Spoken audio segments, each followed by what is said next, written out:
ದೇವರಿಗೆ ಸ್ತೋತ್ರವಾಗಿರಲಿ.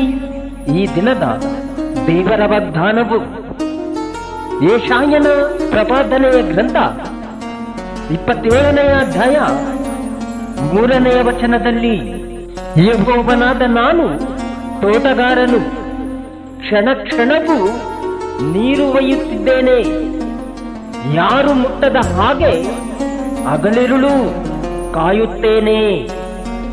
ಆಮೆನ್. ಪ್ರಿಯ ಸಹೋದರರೇ, ಯೆಹೋವನು ಹೇಳುವುದೇನೆಂದರೆ, ಆತನು ನಮ್ಮ ಕುಟುಂಬಕ್ಕೆ ತೋಟಗಾರನಾಗಿದ್ದಾನೆ.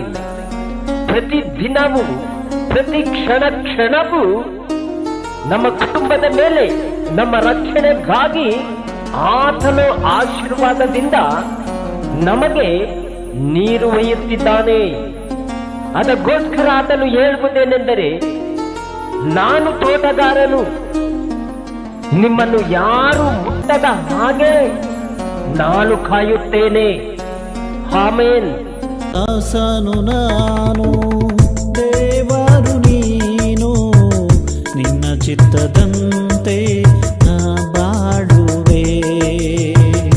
ದಾಸನು ನಾನು, ದೇವರು ನೀನು, ನಿನ್ನ ಚಿತ್ತದಂತೆ ನಾ ಬಾಳುವೆ.